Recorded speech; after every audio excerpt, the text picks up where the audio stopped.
Bote balandia Canal Congo Télévision, balandia Radio Liberté Kinshasa, balandia CCTV Ralik officiel na YouTube. Merci pour la fidélité na bino lelo lundi 24 janvier 2022. To pesibino tombé bino kolomala en place bozolanda biso. Joyeux anniversaire na trésor lit efficace.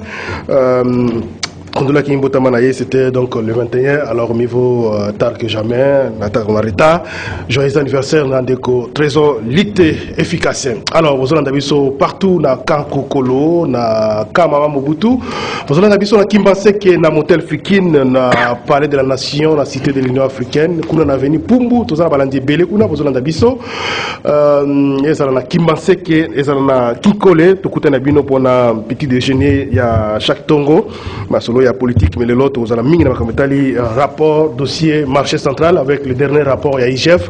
Ma conclusion, il y a mission effectuée par IGF pour le dossier Tali, marché central.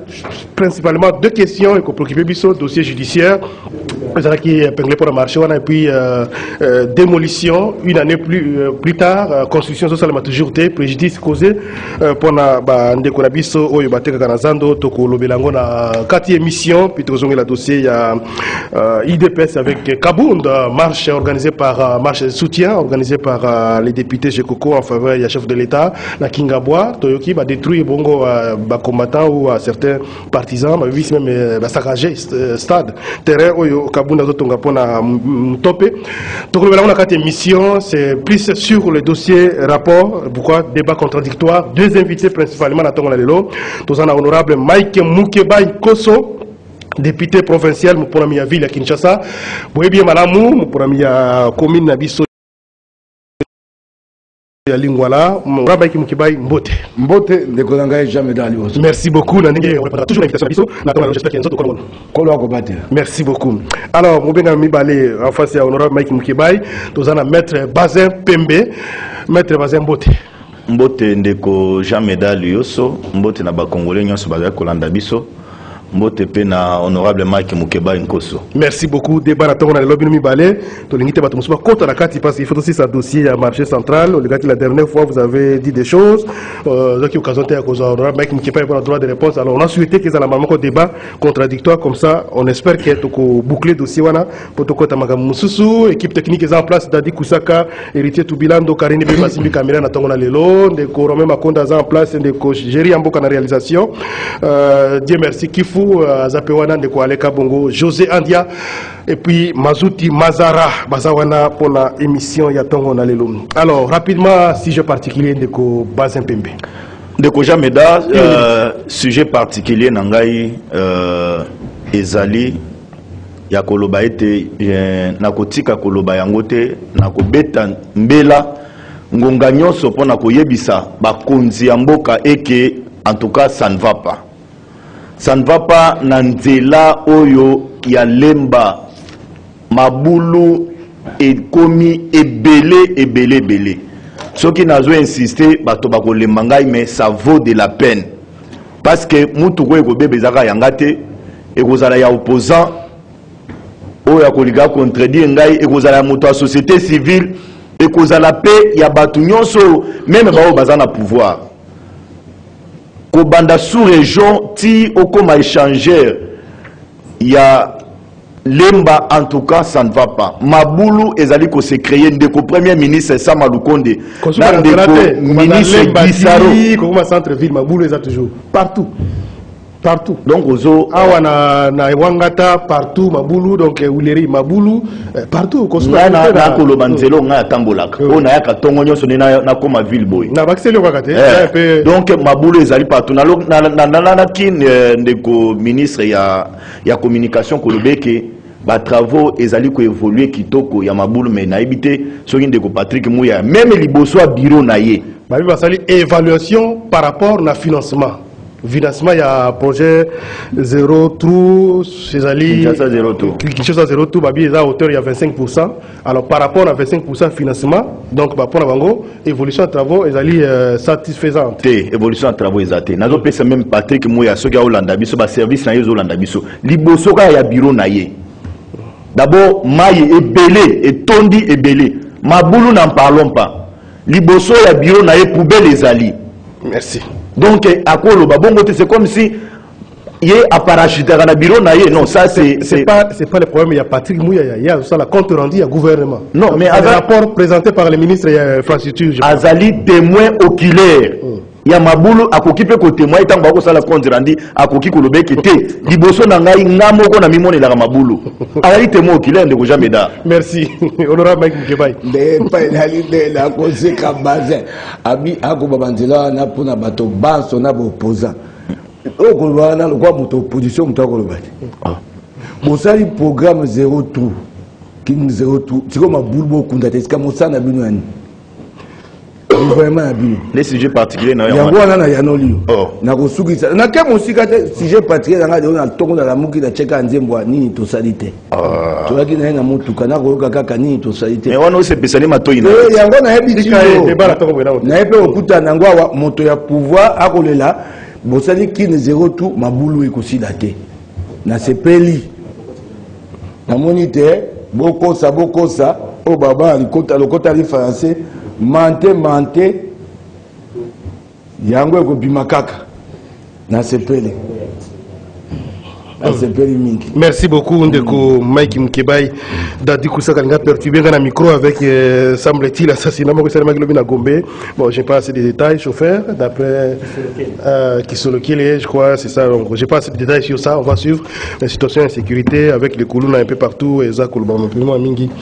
J'espère qu'on va revenir. Honorable Mike Mukebay olobi yoki kanzembo ya na tongo na yoki kaka na lamuki na nyonso na komona pasi ya bakongomani na bina sa boni nini to salite na cheka nzembo kaka nini to salite na lingwa la wana partout Mabulu situation nyonso catastrophique na bina toujours au développement pasi mais on a quand même que l'impression que ba constituer ba ça mais on ne sent pas ça ils ont mon até bako bambongo to bako ça bandako bako sombo bango mo bako funda naka ina se permis ba pa bato IDPS po bango bato funda ba kona bango songola ibi asombi ndako songola basino bato bako tongela. Est-ce que c'est pas le problème? Il y a aussi il y a lenteur, il y a exécution de travaux. On a des chantiers. Comme tu vis la partie de marché, il y a toujours, je dirais, réalisation d'ouvrage, il faut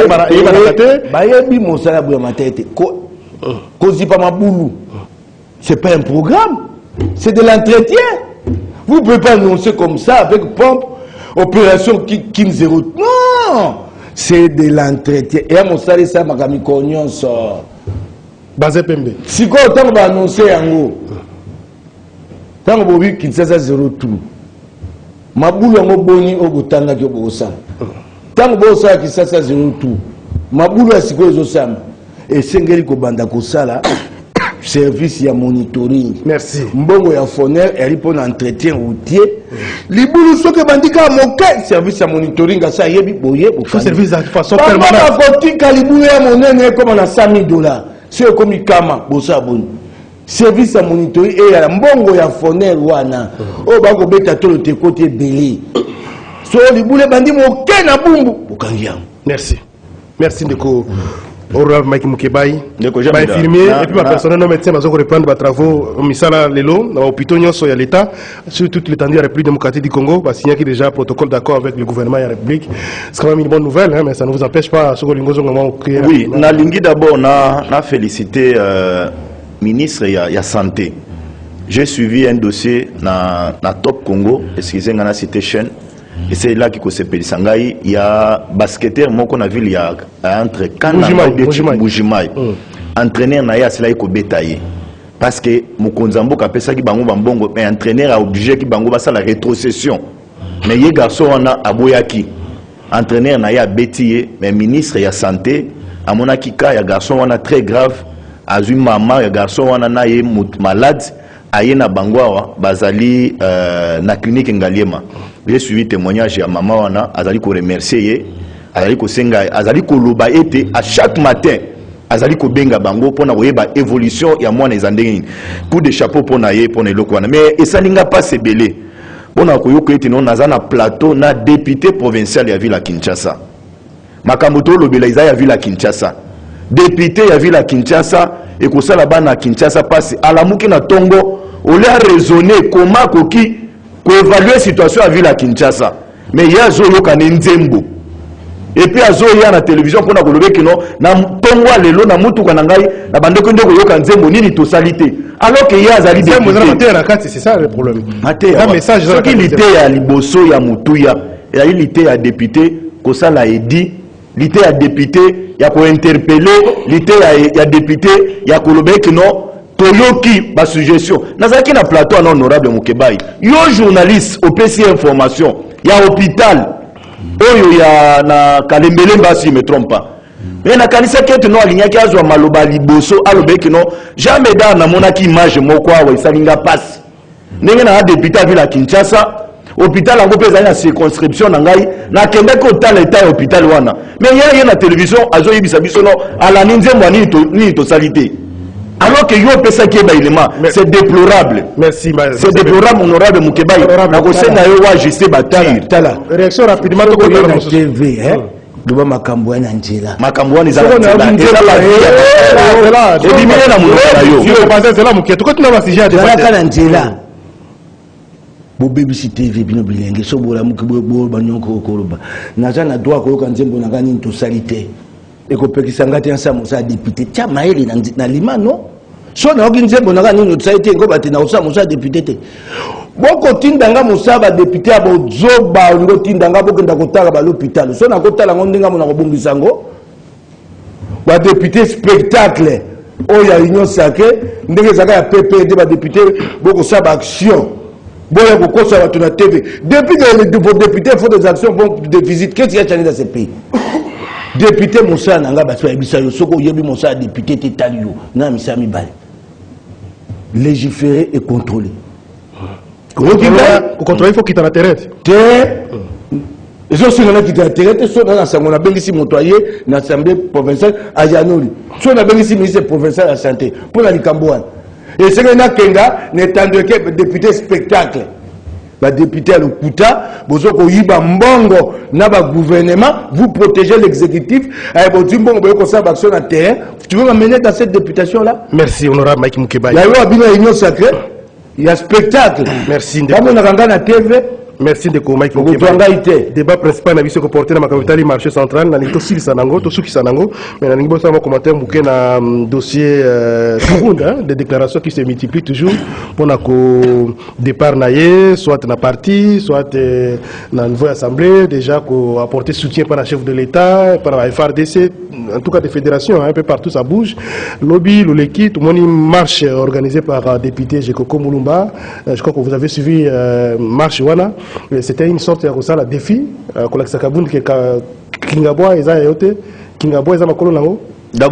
de Goja Mesdames, merci beaucoup pour la motuna. Mbala Moussou Sotango Yambinga Yawa, Nasila Ekoloba, je me réserve na dossier wana.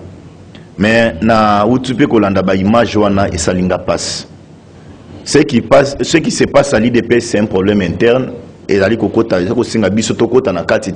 mais j'interviens par rapport aux images au Namoina Kingabwa. Terrain au Kabund, Azali Kotunga Lelo, Ezali, Elo Komoko bien moko communautaire. Ekotika la ya Kabund te, ekotika la ya IDPS te, ekotika la ya Batu nyonso tout ba koleka. Mais bozo ça la marche na bino. Pourquoi ne pas se limiter à la marche kokendeti na ba acte ya vandalisme? Ça. Sinon c'est ça c'est grave. Et puis ngana ko yebisa bande kwa IDPS spectacle beaucoup la kisabiso yo ezana tina ata mukete. En tout cas réservez-vous. J'ai suivi Augustin Kabouya Ayambi Bato. Ba journaliste batendre micro, il s'est réservé une réponse sage. Mais la marche na Kingabwa ezana tina nini actuellement? La marche, il y a soutien dans Mkonzamboka. Non, mais. Bah, soutenir Fachi, Kingaba, derrière. Il ne doit pas confondre l'Union sacrée et FCC. Non, il ne doit pas confondre l'Union sacrée. Il y a aucune opportunité. Non, opportunité, il y a Nini. Il y a Nini de Kojameda. C'est un problème interne na Bango. Bandongwana entre Bango, na règlement d'ordre intérieur na Bango, na ba statut na Bango, si Kabunda commune. Organiser marche, ça peut monter IDPS. Il y a un député, je comprends, député provincial nango ezanini. Bango nyonso tout mibale ba notable ya Kingabwa. C'était quoi le message derrière l'activité wana? Je n'ai pas entendu le message. Je n'ai pas entendu. Ça parce que c'est considéré un peu comme moi, place il y a Kabound. Il faut qu'on passe un message qui a écouté, attention, ceux qui ont méqué à tout moment de côté les mapona ko baré zela na oyo ko tia le projet. Non, nga na lingena kota ba dissension interne à Bangwana, mais je suis en train de leur donner conseil. Ça ne vaut pas la peine et surtout c'est l'argent qui est sorti. Tu éviter place Kabound à juste qui salaire naïe. Ceux qui a une dengenine azotonga. Mais ça va nous servir tous. Ça va nous servir tous. Vous êtes intéressé kaka place war massacrer. C'est la destruction qui m'intéresse moi. Ba biloko na bangwana, je ne trouve pas ça opportunité. Destruction de ezali ko intéressé ngai. Nazali ko yebisa je condamne cela ezali ya mutu ya te. Merci. Honorable Mike Mukebai. Bombela ngai ngonga ngai na makambo ya IDPS italinga te. Yo moko yoki ndenga za ko lela ta parti au pouvoir. Voyez votre pouvoir. Violence là. Ezelo ko batia bana wana na moto. Basi ba bebisa bango yango wana. Sika ba baloli yango bako tutango Kabunda. Bango bato batia yango bana na moto. Voilà. Motinde bo komba mboka. Alors, on va Mawa na bino. Alors, oui, bon conseil, c'est vrai que politique, opposition, pas la Kabound, parce qu'apparemment, tout ils ont resserré. Les gens arrogants. Annoncer démission après quelques petits cassate, mais comme ils sont comme pression sur eux. Yo et Talibango. Yo qui était dans zone là. Tout n'a rien de soit dans toli au pesaba. Ngaite. Tabo soto ya bokonji. Ningombo ezo kama mboka tabo soto. Mais c'est pourquoi le problème? Même parti politique, ils ont un désordre dans la carte. Tant qu'on a beaucoup de désordre, c'est pourquoi les pays ne mangent pas.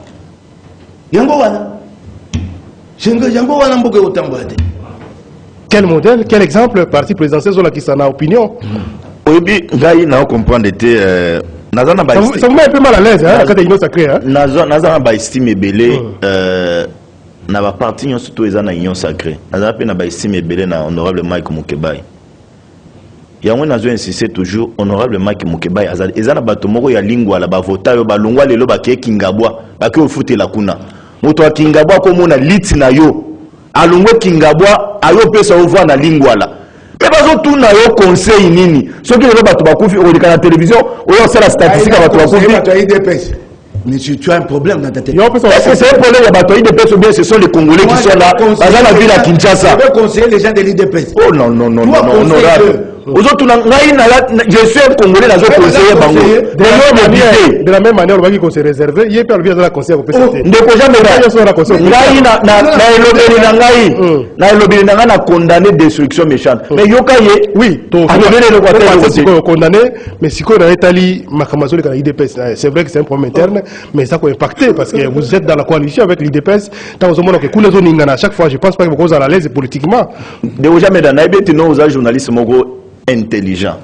Et il faut être sage avec tout le temps où l'émission. Je me répète, il y a un problème interne, il y a des personnes qui ont quantité. Merci beaucoup. Alors, opinions sont dérangées chaque fois. Vraiment, ce n'est pas du tout normal, mais comme vous s'est réservé, vous êtes droit à la vie, on a forcé Binoté. Donc, on a un dossier au débat. Parce que honorable Mike Mukebai, vous l'avez touché qui est la fois passée l'émission de Salaki, au lobby à Bukaki Lokuta. Donc à Kosaki, d'après eux, dans l'Italie, marché central, on s'est félicité qui au rapport, il y a IGF pour ailleurs, il a qui s'est pour que honorable Mike Salaki Lokuta, il n'a pas souhaité qu'il y ait donner de réponse, il a sollicité pour ça le débat contradictoire avec des éléments, il y a preuves, des documents à l'appui. Honorable Mike Mukebai, dans l'Union, il faut le dossier. Naye awa. Pour Bobé Bissi Tandweke. Ce que l'on a Tongo, ou Kakabakutia yo, na moto, ou Yokoloba. Il faut se documenter, monsieur. Naye te pour la cosa mise au point naye. Naye pour naye bisabana kisasa solo. Le dossier du marché central ne se limite pas au rapport IGF. D'abord, je commence par te montrer. Ce rapport parlementaire, tu l'as lu, de l'Assemblée provinciale de Kinshasa. Yebi yango, otanga yango. Naye bisabana kisasa nima nako expliquer makambo zando tel makambo IGF. Zando eli makambo mibali. Likambo liboso zando yalini. Hassan Mourad libanais. Azalaki na contrat na engumba Kinshasa. Contrat wana bandi na ba 2003 2004. Contrat moko mabe.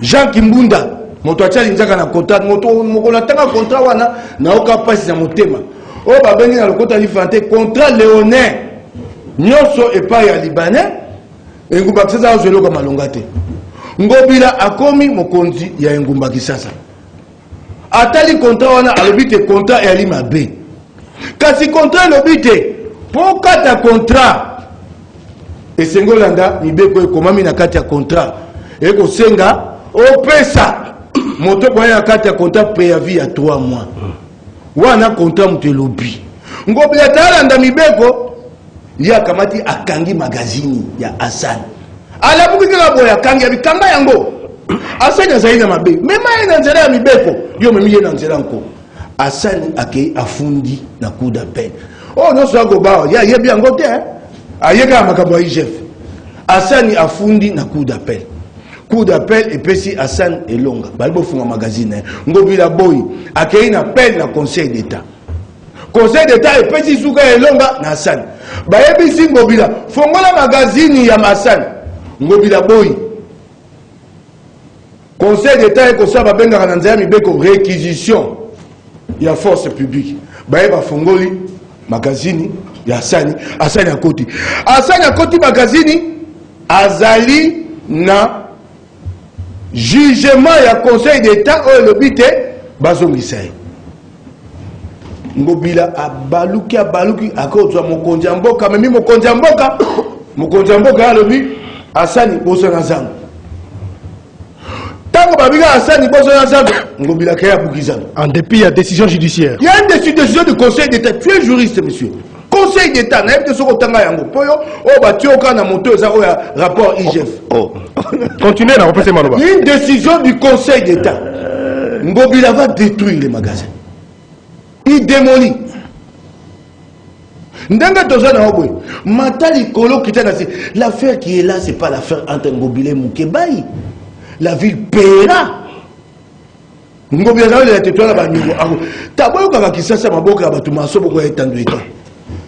allons payer. Le jour où Hassan va nous accuser, la ville va payer, messieurs. Donc, on va marcher, après plusieurs années, il peut rebondir à tout moment. Hassan va poursuivre la ville. Il y a une décision du Conseil d'État de la République démocratique du Congo. Ce n'est pas du Liban. Hassan Yonake. Et le combat sali ba bengi rapport ya IGF. Ngobila so alaki moto ya kimia ya bwanya. Et c'est là qu'on sali sango liboso kanga magazine. Parce que le contrat que vous n'avez pas lu, monsieur, que vous ne connaissez même pas, le contrat entre la ville et Hassan, et qu'on prévoit, il faut ça l'évaluation. Le coup là Hassan donc il fallait IGF Akita avoir à cette époque-là qu'il fallait faire ces rapports. Avant que beaucoup marché. Oui, maintenant vous avez démoli le marché, ces rapports servent à quoi? Même quand on va vérifier, beaucoup vérifier parce que vous avez détruit le marché. Il fallait faire cette évaluation avant pour la Accès na Kingo. Merci. Vous avez la insilité. Comme ça, on bosso. Et bon, on a maintenant il y a un rapport pour la publicité, pour la consommation. Il y a un écran, hein, rapport à sur le plan pratique, ce rapport ne portera aucun effet. Conclusion de la mission de l'inspection. Ça, c'est le côté IGF, pardonnez, Hassan et la ville. Mais les marchés centrales, il y a deux problèmes, s'il te plaît, monsieur. Il y a Hassan et la ville. Le problème judiciaire. Ndenge babuka makabozo Hassan akofunda kabiso ata bobengani ye siko ya bibaleza ndenge babuka zando démolition marché wana ili kama soso bobimisa bato libanda zando sikana okeno malembe pour pesi yoga IGF ndo yena. Ça c'était un rapport parlementaire otika kotanga yango te oza pe na ngonga te ka o ba tie na moto. C'est le rapport de l'Assemblée provinciale. Si ça va moko sur les faits. Ça c'est pas si ça va faire. Si quand il y a le bas, il y a Yebi. Rapport juin 2020. À l'époque, tout le ministre il y a intérieur. Soko projet, parce que quand ils ont, et puis des gens doivent quand même avril. Ah bah il y a 2021. Il y a que ce qu'on dit. Tant que va koufi, Nazam. 3 personnes. Bah que tout le ministre intérieur. À la question de savoir s'il existait un plan de réhabilitation du marché central de Kinshasa, monsieur le ministre a fait savoir que les travaux n'ont pas encore débuté et par conséquent, le projet n'est pas encore transmis à son ministère. Tant que il n'y avait pas de projet. Tel est le projet à côté. Moninga Langai Géry Dikala, juin 2021, à Sengaï Godem Poui, il a vu ce projet contraire à Zando. Bakana nani wa kotongango telelo na assemblée provinciale de Kinshasa et akate na to mona yango te na kei na malembe po ya koluba wanga na moto lokuta ole po oyo ke bana Kinshasa ma watezando bato bakangi yango ba mama ba konyokwa ma yozo liati bango ba kokufa na nzala yozo lia ozo ko ko makambo oyo ya li rapport parlementaire na ebisa sko je termine le fait. Rapidement, parce qu'il y a peur qu'on se perde. Il ne va pas se perdre. Moi, je suis en train de donner les faits. Toi-même, tu en as besoin. Lui, il n'a parlé que de l'opinion. Oui, l'opinion doit comprendre c'est quoi ce problème. Oh, Danina Bimissezali, ma recommandation, Yanine, il y a un rapport parlementaire, une mission parlementaire, l'Assemblée nationale. Recommandation. Ça, c'est la commission parlementaire que tu n'as jamais consultée. Quand on a mis sur IGF ou IGF. Or, des dossiers là, IGF c'est un point, le rapport IGF. Ah, tu vois, autant parce qu'il y a l'Assemblée provinciale, on peut publicité. Attendez, messieurs, les séances plénières sont publiques. Les séances sont publiques. Ce rapport a été débattu en séance plénière publique. Nous avons une résolution. Dans le cadre de la résolution, création d'une commission tripartite entre Assemblée provinciale, gouvernement provincial et Safricom, c'est la société d'Hassan Mourad, le Libanais, chargée de l'évaluation générale de l'exécution de la convention de concession liant la ville de Kinshasa à la société Safricom. Ce n'est pas moi, monsieur. L'Assemblée provinciale avait demandé une commission. L'Assemblée provinciale, c'était tellement complexe, on demande une commission, et bon, on n'a pas voulu. Merci. Il a préféré dire que nous tout ça sont les faits. C'est pour aider les gens à comprendre. Oui, mais parce que l'État. Non! C'est pas un débat ici. C'est un débat parce que. Non! Je suis en train d'abord de restituer les faits, Jean Médard.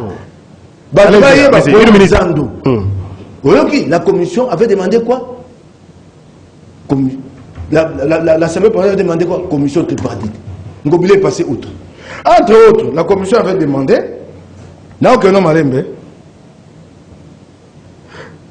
transmettre toutes affaires cessantes à la représentation provinciale. Le planning des travaux de réhabilitation et de modernisation du marché. Babi transmettre.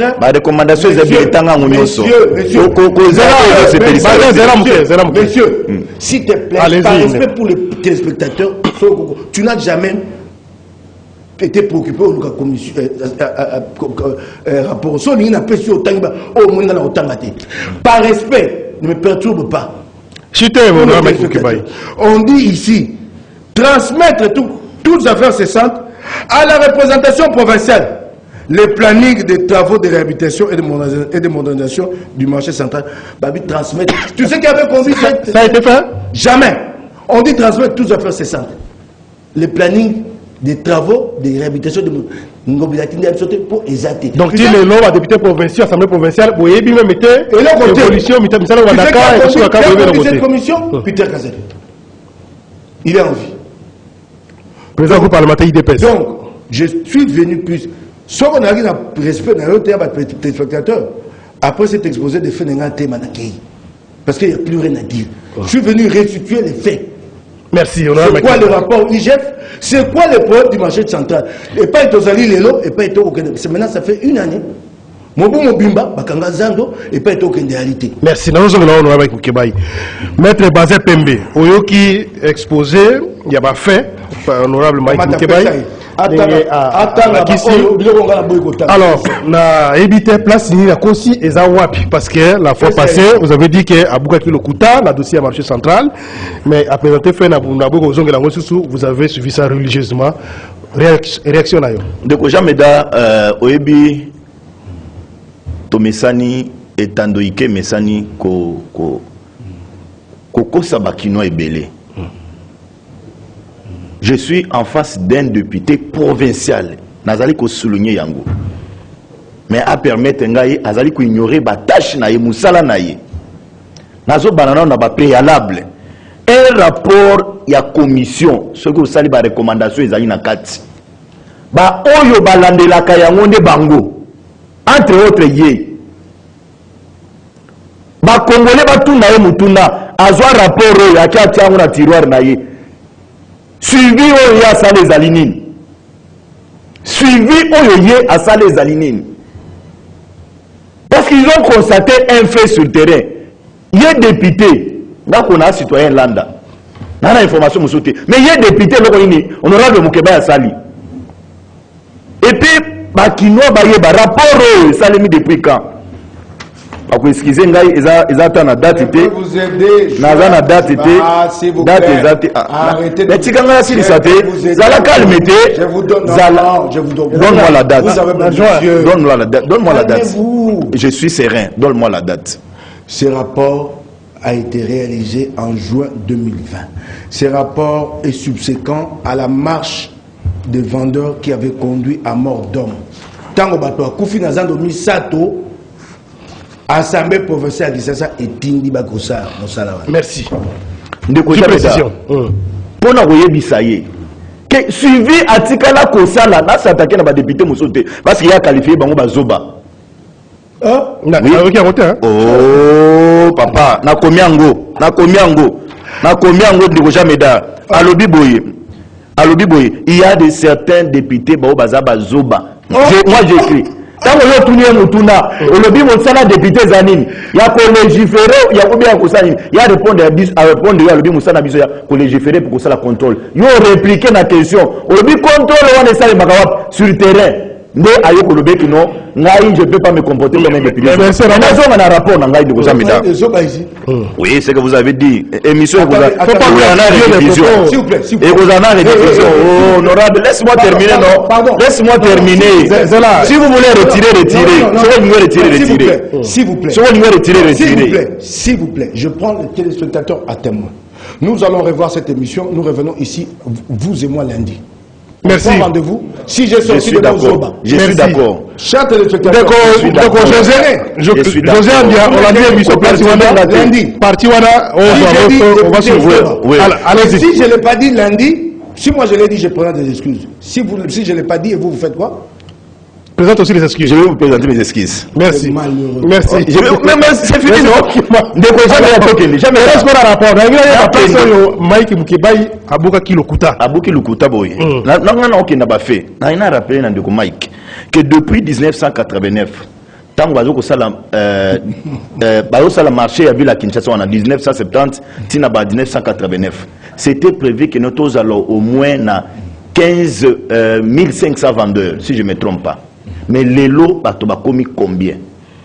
Ça, c'est une question qu'il faut poser à l'honorable Mukeba. Pour le moment, tout le monde a commis. Ce n'est pas notre préoccupation. Préoccupation est par rapport à la réhabilitation judiciaire. La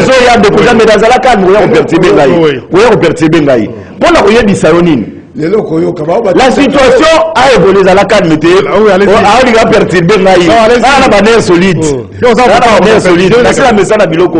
La situation a évolué.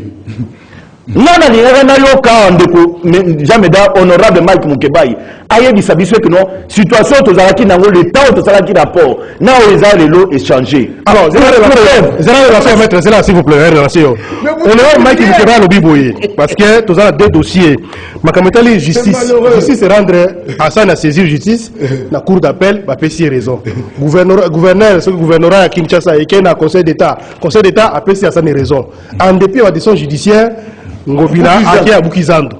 Alors qu'il y avait même un rapport parlementaire qui est sur place, ça l'évaluation après tout ça à Boukizando. Mais à l'objet pour un rapport et IGF, il fallait ça l'avoir à mort. Avant que Babouka marché central. Ça sert à rien comme côté. Alors, vous réagir sur ces points-là. C'est un bon rappel. J'ai tout écrit. Il y a moyen de comprendre la méthodologie. Dans la calme, il faut perturber.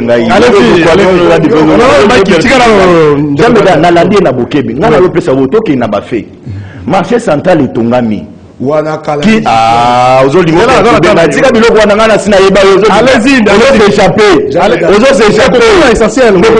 l'essentiel. On n'a pas besoin de chérir qui a constitué le marché central et tout ça. Tout que n'a point important. Ne jamais dans la calme. Ne jamais d'abord le monnaie que non. Yosa dans les populismes, moi je suis dans les faits. Oui. Allez dans les faits. Tant que marché tongami, c'est pour et servir na bakinois.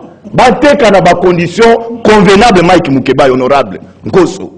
Mais est-ce que l'élo na état au marché zandu zalaki c'était prévu ba quinoa ba continuer na koteka na état wana je dis non.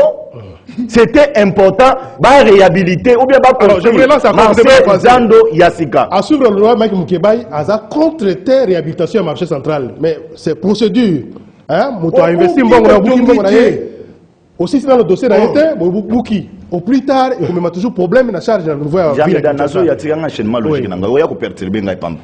Bona ko yebi sonde ko jamais da nini.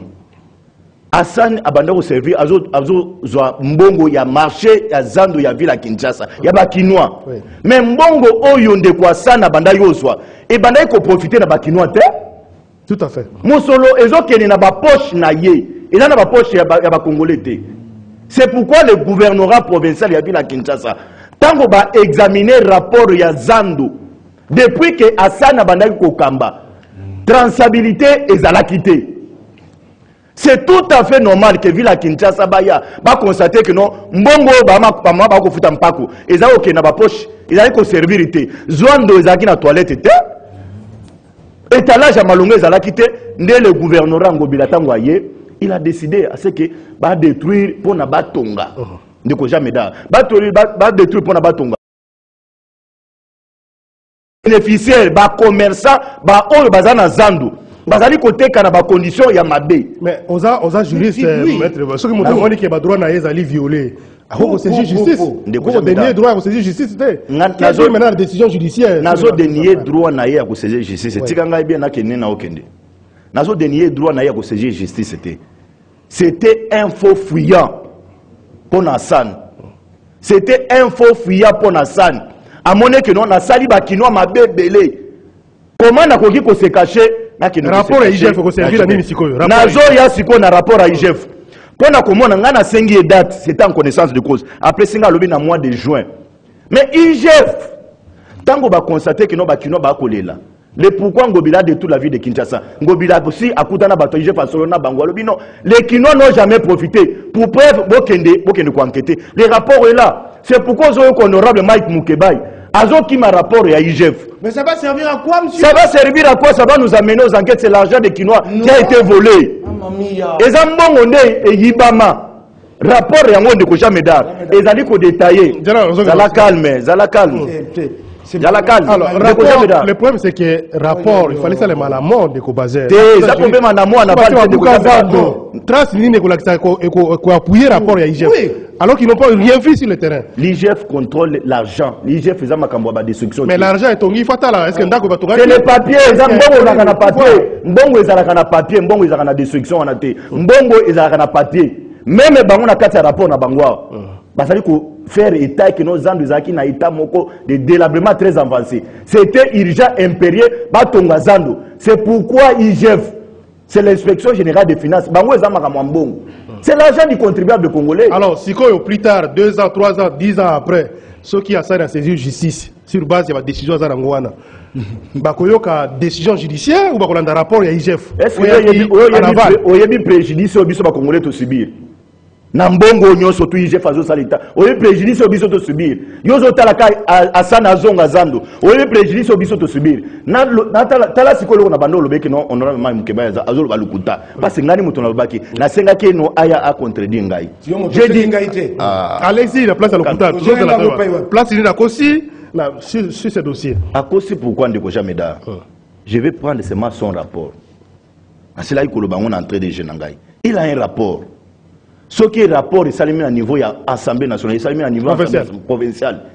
c'est commission des salaires et c'est les suivi ezala. Mais il y a tikali bongo kaka na télévision, na discours, il y a campagne pour na marché Zando. Si ko Zando ezotongama, ngobila lobi Zando ezotongama. Discours nini yako ya nango lisusu. Est-ce que le kuta wapi? Place à le kuta. Place à cause de wapi. Mais il a le bas. À cause ça t'es parce qu'il n'a pas les chiffres fiables. Il n'a pas fait le suivi, c'est ça mentir. C'est mentir, non? C'est mensonge. Pour ça, la suivi que c'est pas un mensonge. Jamais d'art. Et puis, dans ce qui s'en est le même aussi. Dans le rapport au Koyoke, non, on ne fait pas état à chiffre. Est-ce que vous partagez quand il y a honorable Mike Mukeba et que l'objet d'Andele, l'État, la biso a foutu à Nyongote? Jamais d'art. Lui, il est à la campagne de jamais d'art. À la décision judiciaire. De jamais d'art. Lui, il est dans le populisme, il est dans la campagne pour ses électeurs. Moi, je suis dans le réalisme. Moi, je suis dans le réalisme. Décision judiciaire. Hassan a la décision, a aussi mon beaucoup. Attends, à Congolais, 10 ans, 3 ans après, ce que c'est justice, sur base de la décision, préjudice, il y a subi, surtout qu'il y a la raison, c'est raison de la justice. Qu'est-ce qu'il y a une décision? Préjudice, c'est la démontrer, mais tant que Bissou devant justice, Bissou Congolais. Pendant qu'il y a déjà une décision. Non, la décision n'est pas, décision est irrévocable. C'est une décision du Conseil d'État. C'est une décision du Conseil d'État, on peut revoir ça. On peut revoir ça, oui. Quelle institution? On peut revoir ça. On peut revoir ça. Je persiste ici. Quand tout le monde soit calme, non. Il ne faut pas t'embrouiller. Il faut pas t'embrouiller. C'est une décision administrative. Oui ou non? Oui ou non? C'est une décision. C'est le Conseil d'État, non? C'est le Conseil d'État, non? C'est le Conseil d'État. Ce n'est pas le Conseil d'État qui a rendu la décision.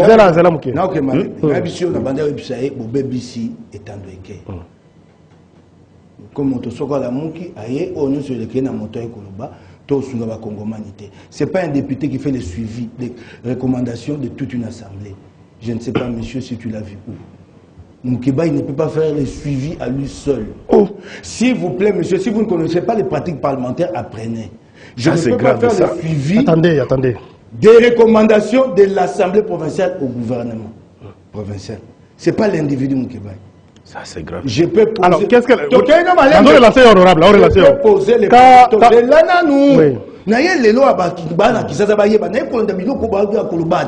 Moi, je m'adresse aux téléspectateurs. Le suivi a été fait. Je l'ai dit ici, Géry Dikala. Entre autres, suivez Salamou. Tu me rejoins, non? Monsieur, vous pouvez vous taire. Calmez-vous, Ndeko. Géry Dikala a posé les problèmes en juin 2021. Où est le contrat?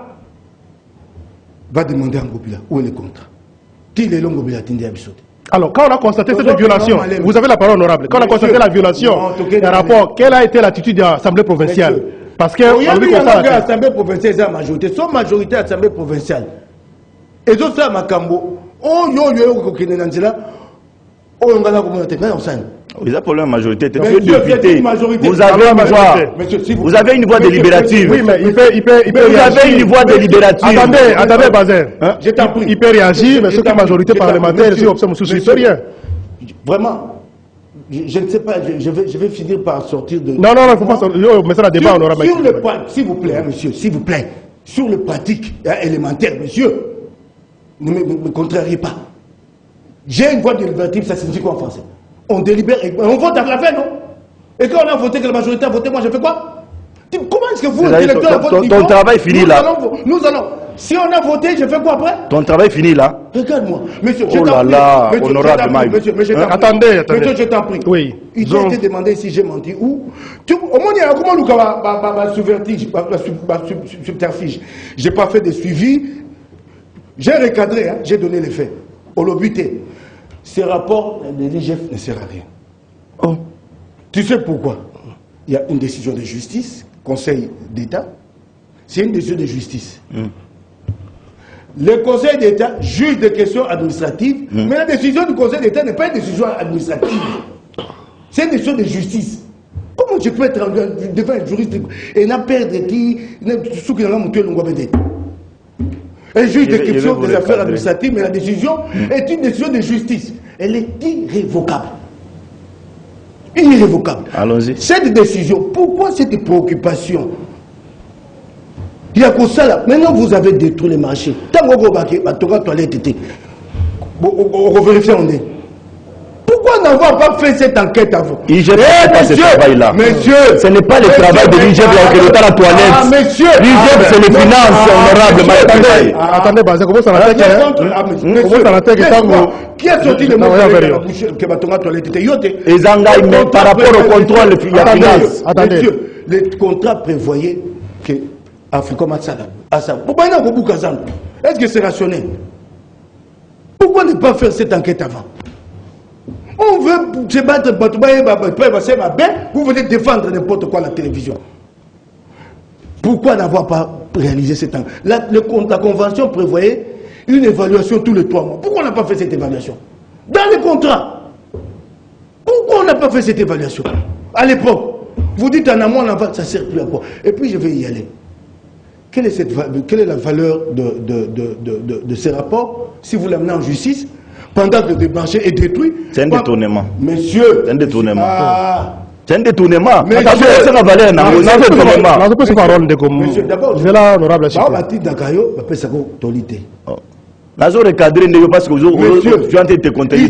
je vais vous dire une chose. Hassan a eu à jouir d'un contrat léonin. C'est un contrat qui était favorable à Hassan au détriment. Mais ce n'est pas un détournement parce que c'était un contrat. Donc nous avons été naïfs. Tu comprends, monsieur? Donc Hassan a profité de la naïveté de la partie quinoise, de la partie congolaise. Ce n'est pas un détournement. Nous avons signé un contrat, Jean Kimbunda, aux juristes Yawapi. La Congo. Il n'a pas volé l'argent, Hassan. Il a profité de la faiblesse de Kimbunda et de Kimbuta sur base d'un contrat. Et vous soutenez? Un contrat, monsieur, je ne le soutiens pas. Vous le soutenez, non? Il soutient la légalité. Hein? Il est dans le... Est-ce que tu comprends? Fait, oui. Donc, sur la base d'un contrat. Donc, mon toya a dit, tu signes à $100. Et puis, tu payes $100. Au détournement de qui? Mais attendez, monsieur. Il te paye $100. Hein? Et après, comment on est là? Si vous foutez mon $100 à la part de $1000, faute dans la. Merci, honorable. Donc, c'est ça le problème. Cette histoire ici, c'est pour la communication. Maintenant, nous avons 2 problèmes à résoudre. Oui. Si tu es là, et puis on va prendre les appels aussi. Nous avons 2 problèmes à résoudre. Hassan nous poursuivra un jour. Tomataïkoto qui était sauf peut-être à trouver un compromis avec lui. Ça, d'une manière responsable. Sorité à fond biso, bah condamné biso. Nakamwe, juriste a autour n'a décision, il y a conseil d'État et il y a décision administrative. Et ça irrévocable. Nakamwe, n'a pas été mutapé sur place de conférence des présidents de la part d'un juriste. Ok, personnel. Monsieur. Ok, ça va.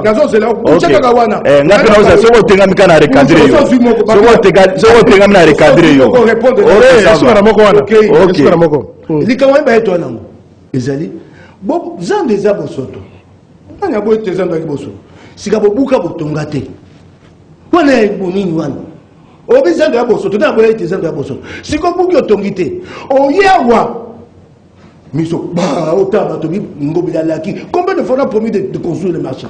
C'est la énième fois. Ozolo belo côté. C'est la balaboni va promettre de tonga ma marché central. Merci honorable. Balaboni sika na bisayo na tunayo. Début des travaux c'est quand? Durée des travaux c'est quand? Mais yoza député. Il yoza député kende pango bila utuna yeke no na ko tambola bitando ikenyo sopona marché central ya bila Kinshasa. Début des travaux ezaka, fait à travaux ezaka. Vous êtes député. Monsieur. Dans côté a été, mais Naï a fait une action parlementaire. Écoutez, la justice, elle a été sur comment? Jamais contre le gouverneur d'ailleurs. Yo motolobi ate bakotonga zandonga ite. Gouverneur ba otonga oui. Ngana yebi tete le contraire, réalité na bi gérer di kana. Gouverneur ba ko inaugurer ngo avant faire mandat mo konza mboka 2023. On ne sait pas quand la date exacte. Oui. Na ko sukisa ka. Oui bibilo ba panzi bo sango bo sunga bisote. Nazo relewa lobi. Ngobila lobi bakotonga bakosukisa avant faire mandat. Ba pesaka mon colomisa ici là, t'appelle mon commissaire au banda na durée des travaux. Exécution de travaux publics nécessairement. C'est comme ça. Maître d'ouvrage, coût de financement, durée, tout ça. Il nous a amené ici même une maquette. Et voilà, il y a encore maintenant Merci. Un chantre qui vient promettre aux Chinois. Maintenant, moi, je prends la question, depuis les travaux, quand il dit c'est à moi les députés vous disent, moi, si vous voulez m'écouter, pour une fois, il n'y a rien sur ce projet-là. Merci, Deko. Deko, Mike Mkebai, merci. Qu'on va construire, donner aux Quinois. Merci, comme monopoliser la parole. Début des travaux. Merci beaucoup. Sur ce point-là, on est tous d'accord que. Nazo ramasser un rapport pour la Kutana yo. Alors Zela, on a l'accès au Kutana na rapport de Moko Pesingai. Ao panzayo siko. Rapport na yo. Ce qui est vrai, c'est que le Kuta Liboso, là, nous pouvons en côté. C'est que deuxième Kuta Lobby, le Kuta Liboso, on va dire aussi. En tout cas, personnellement, comme journaliste. Ce qui est parce que on va conclure. Yoko conclure pour vous. Journaliste, il y a encore conclure. Ça, c'est grave, jamais d'art. Je vous dis que c'est là, nous avons mené débat, nous avons souci naïba et les mains de Kuta. Pour m'édifier. Jamais d'âme. Motonio sur la débat. Mais allez-y maintenant, réagissez. Jamais d'âme. Pour le moment que nous honorable Mike Mukebai. Nous avons souci de la mine le Kuta et puis on réagit par rapport à faire. Comme il a un problème privé particulier avec une décogentine Ngobila. À cause de la problème, il y a un Kinois qui sauté. Zelanga n'a pas là. On a la bise au Kino. On a un rapport. On a un rapport. La page là indique la date. Non, moi je n'ai pas besoin de ça. Allez-y. Vous m'avez déjà donné la date, non? Aux autres disent Ngaï. Donc jamais d'art. N'a dit que l'honorable Mike Mukeba il y a un problème particulier. Ou bien c'est pour la besoin il y a élection des Azolo Bila Magambozando. Na rapport Oyo. Le rapport est en train de reconnaître que non, et Sengeli pas tonga ba marché Moussous na ville à Kinshasa. Parce que marché agent de Sengeli a détruit Rango pour na ba travaux et salement. J'ai les rapports avec moi Oyo PC. Bazali Kolobaboye, aménager le marché type K pour installer le vendeur de produits alimentaires et marché Zando. C'est dans les rapports. Ce n'est pas ce qui s'est fait aujourd'hui dans la ville de Kinshasa. On n'a pas détruit, parce que le marché Moussou dans la ville de Kinshasa. Et ça, vous avez ignoré, vous n'avez pas lu. Vous n'avez pas lu. Restez sur le fait, s'il vous plaît. Restons dans les faits. Ce qu'on ignore que mes mangas na bilo Moussou, n'agamba il est même belé sur yo na robeta yo. Mais n'a pas respect, n'a pas de député. Je respecte. Zonga la haut, il est un rapport. Zonga un rapport de Kobazer. Apollo, ouais. Non, s'il vous plaît. On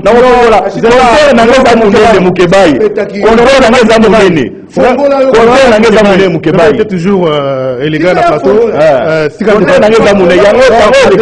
Allez-y. On va prendre les appels rapidement. Dans rapport, Jameda, Bazali Kouloubaï, qui n'ont pas vendeur. Ba oyo bazali koteka le long ya route bazali exposer na ba incident sengeli bazala na kati ya Zando mais ba condition ya Zando eza malongate c'est ce qui est dans les rapports il faut les déplacements ya ba vendeur nyonso est-ce que vous l'avez lu est-ce que otangi na recommandation est-ce que yé oyo azali député provincial ya ville à Kinshasa ba électeur na yé merci merci. Alors attendez je vais lire je vais lire le message et puis on appelle la ligne opinion à plus de façon non attendez on conclut vous allez conclure s'il vous plaît cette précision attendez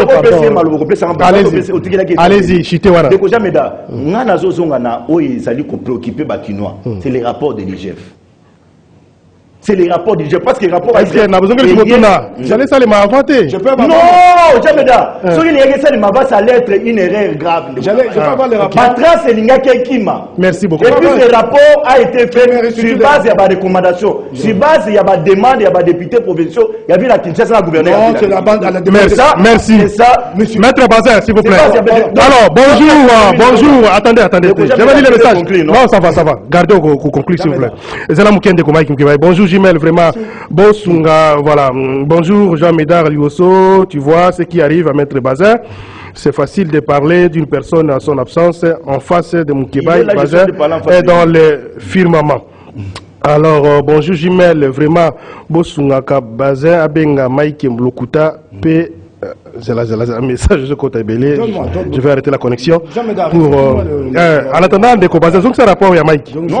Bonjour. Jimel, vraiment, Bosungaka Bazin, Abenga Mike Mukebai P, Abenga Mike Lokuta P, Alobaka Ke, Akobimisa Lokuta ya Mike, Alakisabiso, na nyoso Mike alobi lokuta eza wapi. Voilà, ndeko tout mutuna Mike ndeko Bazin ko répondre. Salut Jean Médard, mais franchement Bazin parle de quoi? Mon Dieu. Alors, bonjour Jumel, félicitations à l'honorable Kimukebaï pour sincérité et ses propos. Si nous pouvons avoir ses coordonnées, il va communiquer ses coordonnées à la fin de l'émission. Maître Yakusu Itambo Junior depuis Limité. Maman Viviane, bonjour. Papa Aye, Maître Azo Benga Mike Lokuta, mais Azo Koka Kolobela Yete. Donc, on prend les appels. Bon, pardon, allô, bonjour. Mike, pardon. 30 secondes. Non, c'est important. C'est important pour le public, s'il vous plaît. Sinon, je vais me perdre dans les réponses. Le rapport IGF a été initié à la demande. À Lingala, ouais. C'est Ngobila qui a demandé, c'est pas l'Assemblée. Merci. Ngobila. Non, attends. Yami Balé. C'est pour la sincérité, non? Il a demandé, vous avez dit que c'est l'Assemblée. Ah, monsieur, laissez-moi. Les deux. Ce rapport parlementaire a été élaboré en juin. Makambo Kotanga, n'a yébité, yango na tunu so Kotanga. À l'époque, le marché central est fermé. Tango baba était ba Tongazando. Tango ya ba biro sa l'assainissement. C'est comme ça que le rapport a encouragé Ngobila, zoa bato tia bango na ba tipka, tia bango na wenza le fungula. Po o kombazando. Merci. Merci Mike, on va 30 secondes, on dépasse. Attendez, je vais prendre les appels. Bonjour Jumel. Bonjour Jumel, monsieur, c'est monsieur Willy Capé là depuis Ngalima. Comment monsieur Mike Mkebaï est très agité aujourd'hui. Et il nous dit qu'il est honorable. Oui, allô, bonjour. Oui, allô, bonjour. Oui, comment on a le bengi wapi rapidement. Oui. En tout cas, deux intervenants na biso wana na plateau. Otso landi honorable Mike, Azak Claire. Azak pesa na ba presse nyos. Ndeko na biso basé en tout cas, au fait que tem tavaya préparer moto. Merci. 082 33 33 700 49 numéro standard Nabiso. Allô, bonjour. Oui, bonjour papa. Jean Médard, na pesi bana Kongombote. Oui. Na félicité maître Bazin parce que na moni a pesi ba fait par rapport ya makambo Italie Mike Mkebaï. Ya liboso. Mike Mkebaï alobaki Gentil Ngombila asala makambo wana ndenge na ye. Il y a des recommandations de la bisoté. Mais tout le monde est basé à des recommandations. Bakotissa demande des possibilités Zando. Et puis ce que j'ai compris, papa, jamais Lyonso, au piéger d'abord Bazin. La face nime. Et puis c'est biso, même que va à Kousiwab. Yonde on est c'est biso que n'a point tel. On le voit que même que va à Kosaki. Mais on le voit pas wanate. Les esiga penda aux biso yangoana. Et là, qui sait que d'abord, on a partialité, impartialité, qui est partielle. Pour comment on a défendre minimum Kebaï au détriment, il y a Bazin. Mais un journaliste peut être impartial dans le débat. Parce qu'il disait toujours au caillou. Par rapport, il y a eu de PES.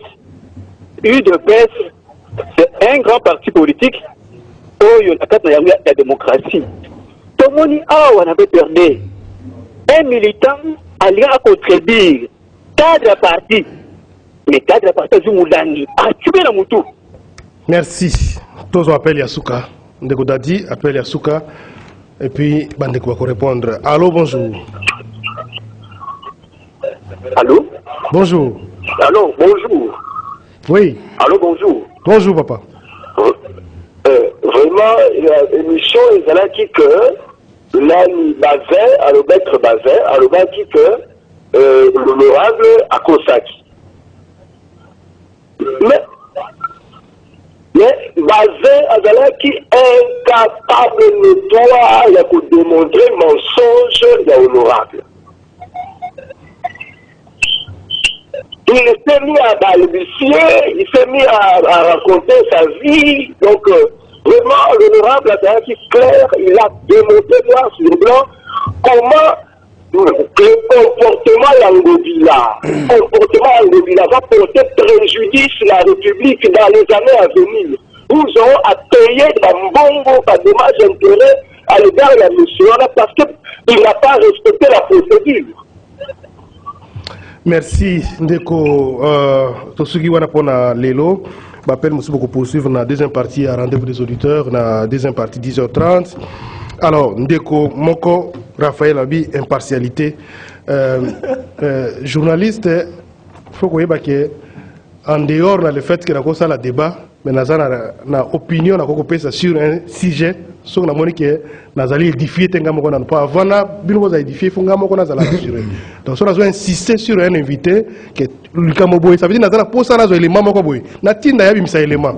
Donc, tant qu'on a insisté pour avoir une partialité, je suis désolé, mais mon souci c'est qu'il y a mis ça et l'autre, parce que surtout le Kouta, quand tu as le Kouta, ça veut dire que moto yibi, la question c'est qu'on a yibité. Donner le contraire. Donc, dans ce type de mettre basé à Bimisa, le Kouta et les Mawara, le Kouta. Donc, quand j'insiste, ce n'est pas dit que nous avons contre ou nous avons pour Mike Mukebai. Donc, de même que nous avons basé, nous avons appelé honorable Mike Mukebai à son répondre. Donc, Raphaël, merci pour l'intervention. Je crois que c'est ce que j'ai par rapport à Raphaël, par rapport à Bato Mukebai au Sali. Dans le lobby, parce qu'il m'a cité. Raphaël a lobby qui est journaliste impartial, pardon. Il y a un à répondre. Oh, il y a un lobby, dans le petit cabinet, comment répondre? Je crois que vous comprenez. Alors, qui répond? Qui prend la parole avant? Pour la conclusion. Par élégance, il peut prendre la parole avant. Par élégance. Par élégance, c'est qu'on a besoin de parole. Mais je crois que je pense que ça parle. D'accord, madame, bana kisasa mbala nyonso so na ina moto netandweke na makambo ngomba kisasa suka basubisanga onga na komisa na ngobila conflit personnel. Ça fait une année que le marché n'est pas construit. Une année. Banda bakanga yango. Ba maman na balia kate bana bakenda kela cité. C'est un conflit personnel entre nous. Donc quand les gens n'ont plus d'arguments, c'est un discours populiste, c'est pour la campagne. Une année que mes électeurs sont privés. Yo, nanda kono liaka. Ba maman na ba kota ba nyongwe ba finka na ba tata wana. On a discours à campagne. On a aussi la biloko à campagne. On se répond tout à l'heure. Non, on ça. Oh, on se ndeni. Mais tu c'est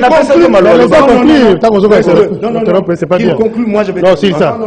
Alors, bonjour, honorable Mukebai. Il doit se rappeler que la décision du Conseil d'État a été déboutée par la Cour de la Gombe en réhabilitant Albert Youma à son poste du président de la FEC. C'est Alain Kaïnda depuis Kassavou. Attendez. Quelle décision? C'est la décision de la Cour d'appel. Quelle décision? Donc, il va vous dire par rapport à la rétractation. On peut saisir encore, une autre décision. Monsieur, il faut apprendre. Quand on a la monopole à connaissance, c'est d'apprendre. Jamais. On ne fait pas le débat à la fin de l'émission. Vous êtes en train de conclure, s'il vous plaît. Il doit te consommer mes minutes. On t'a donné le temps de conclure. Allez, conclure. Jamais. Un juriste dit ceci. Vous dites que la décision est irrévocable. Cette décision peut être attaquée à tel niveau. Au petit institution. Juridiction va attaquer. Mais il t'a donné la TGI, non? Monsieur, la décision d'Albert. Merci. Conclusion. Pour conclure, je l'ai dit et je le répète. Dans l'histoire des Ando Mukebai dans le populisme pour un discours à campagne en 2023. Azalaki rééli na ba mama ba pasola bango mabumu. Boye avec Tshisekedi n'ont pas un discours. Dès le loi a commis un discours à Gentini Ngobile. A commis un discours à Ram. Et biloko yo sur marché central et Kotongama. Populisme mais le coutateur. Okoya nango sur la télévision. Avec Ngobile, vous avez un acharnement contre Ngobile. Comment dans chaque émission que vous pouvez faire, vous pouvez citer le nom de Mukebai 1000 fois. Même si on vous pose une question en dehors de la ville, toujours Ngobila Nakat. Donc vous avez en rapport avec le dossier où il y a marché central la ville à Kinshasa. Ngai na ko senga nandeko IGF tomoni ba elema yangoyo. IGF a conclu que non Kinshasa ebungisa mbongo ebele ekenda na maboko ya San. Ba mama ba futa ba mpako. Mbongo nyoso ba bandoko futa. Kinshasa tikalo bénéficier atane lokote. Donc esengeli bazo ndeko San. À partir du rapport au IGF a même la justice. Merci. Pour la Kinshasa. Merci, Maître Bazer.